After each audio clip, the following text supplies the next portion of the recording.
And I do understand. I'm not sure what I understand, but whatever. To some extent. That doesn't mean I'll feel any less awful of sitting there doing nothing as Rose takes over. Okay. Whether myself or the unlucky turn the situation has taken, or for her, I really don't know. I promise I'll give you a full report of what happens after.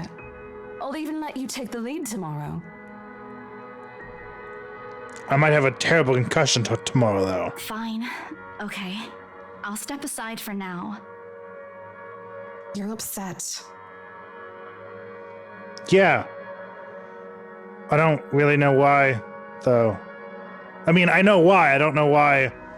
I don't know. I don't know. I'm still really tired. My voice is fine, but I'm still really tired. A little, yeah, obviously. If it's any consolation, I won't tell the boss about today. You know how he is. Please don't. I don't want a repeat of the lecture I got during my first assignment. He called me a noob, and I don't even know what that means. Yeah. At the Mary both burst into helpless giggles, earning strange looks from the guests milling about the door. Talking and laughing like this is easy to forget any mishaps that happened.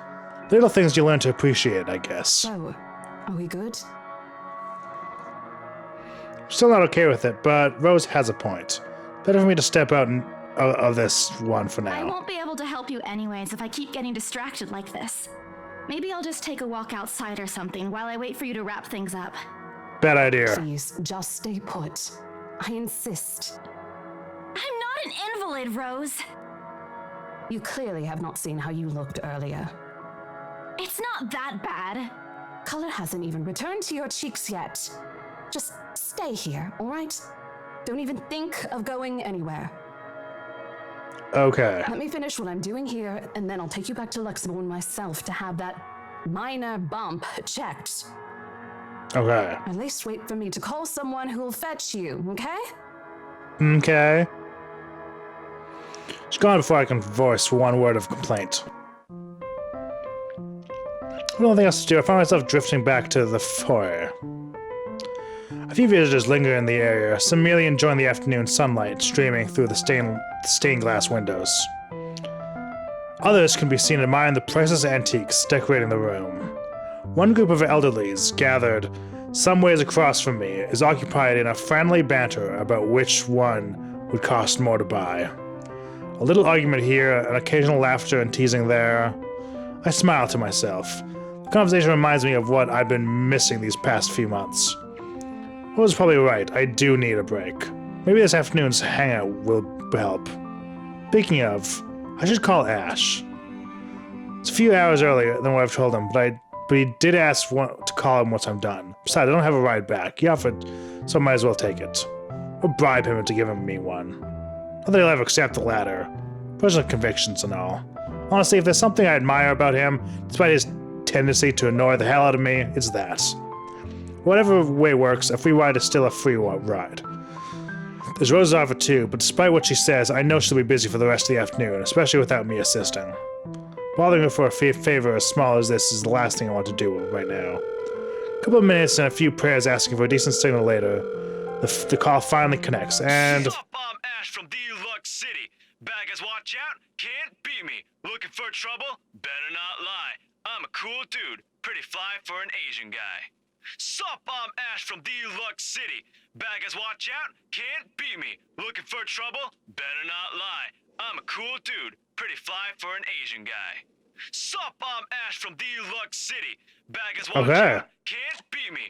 What? How loud is this thing Better even? not lie. I'm a cool dude. A sharp ringing fills the halls, disrupting the pleasant quiet it has settled. Soon, I can't read and listen to this at the same time.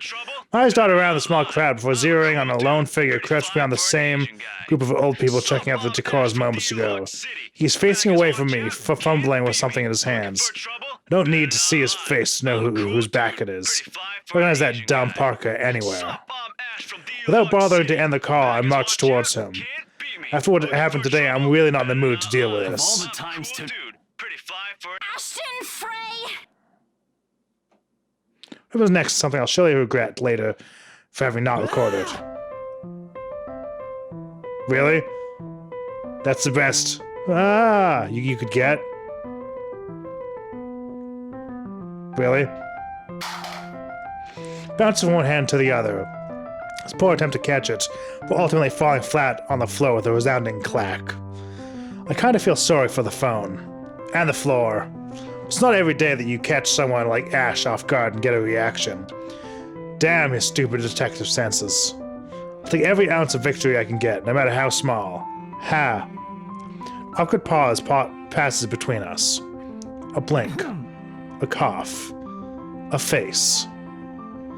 A too quick motion, he ducks and retrieves his absent gadget while a grin threatens to break out from my lips. Okay. I need some tea. Hang on, guys. I'm gonna drink some tea.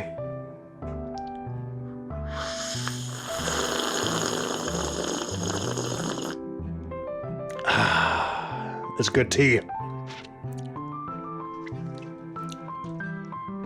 He doesn't meet my eyes when he straightens, but a flush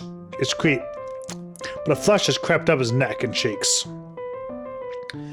Another universe where we haven't known each other for 5 years and suffering through his teasing isn't a day-to-day occurrence. Chances are I'd find that adorable. Endearing, even. Fortunately, this isn't that kind of world. The way things are, I'm already content to see him out of his obnoxiously calm and collected disposition. Hello to you too, scaredy cat. I could stand to be greeted like a normal Asshole. person, you know. What? And miss that look on your face? No way. Oh man, I should have taken a picture. Or a video. I am so honored you find this funny. Is that how you treat your guests? I think I need to talk to your supervisor. Talk to yourself. You aren't even a guest here. What are you doing here in the first place? Moment, he looks like a cat that swallowed the canary. What? Suddenly, checking every nook and cranny in his phone for any damage or scratches seems to be more interesting activity than explaining himself. I could be looking to buy a house. A mansion? No, just a house. Yeah, why not? Did you see the view outside? It doesn't look haunted to me at all. He's messing with me. Ashton, I am not in the mood. What are you doing here? He chances a glimpse at some point behind me. The parlor? Curious, I follow his gaze, but before I can figure out what he has caught attention, he places a hand on my shoulder, turns me back to I face just him. finished working on something, so I dropped by. Thanks. Still don't see how his work has anything to do with why he's here. In my confused look, he drops the hand resting on my arm, like he has touched something particularly hot, and casually rubs the back of his neck. And I said I'll see if I can pick you up. Turns out I can. Free time and all. Uh-huh. So here I am. Figured you'd still be busy, and so I roamed around for a while. Oh, you should have mentioned that sooner. I was about to throw you out. Why? Throw me? Hey, I was given a pamphlet. I think that makes me a legitimate client. We Yeah. have mandatory sign-in sheets for clients, Ash. I didn't see your name on it. And you can't just roam around because it says open house. Normal people actually follow an etiquette here. But he's not normal people, is he, Isabella? Right, okay. I think I'll just go ahead and... No, wait. I wasn't really going to throw you out. Rose said... Never mind. I was just about to leave anyway. Wait, what? Now? No, 10 hours from now. So he must have shown my face because he pauses and gives me a long, hard stare. Sometimes I forget how easy reading people is for Ash, given how he often looks as if everything around him is a chore. I avoid his eyes, hoping he'll drop the subject and won't ask any more questions. The last thing I wanted is to tell him what happened, especially the part about the letter. In fact, he's the last person on Earth I'll ever think about telling it to, if I can help it. Sure, he's a dependable guy. God knows how many times he's helped me, even without me asking for it. Stuff like ghosts and the supernatural. He'll never believe those, even if he hears it from a friend, except maybe if it's Becca. On a good day, the most harmless thing he'll do is give you an explanation why those things have no chance of ever being real. At worst, He's insufferable. He'll poke fun at you every single chance he'll get. Ash Hole. What did I ever do to him? He never does that to Becker or Zatch. I can already imagine how things will go down the moment I spill a word of what I saw. Nope, over my dead body. Because it catches his attention, I shove the letter deep into my bag. Nothing. Well, let's just go. Doesn't look like a nothing to me. We still have Zach's movie tonight, remember? Yeah, I don't want to miss Zatch's movie. It's still early. And didn't you say your shift will end around 5 or 6? What about... Hey, Isabella, wait up!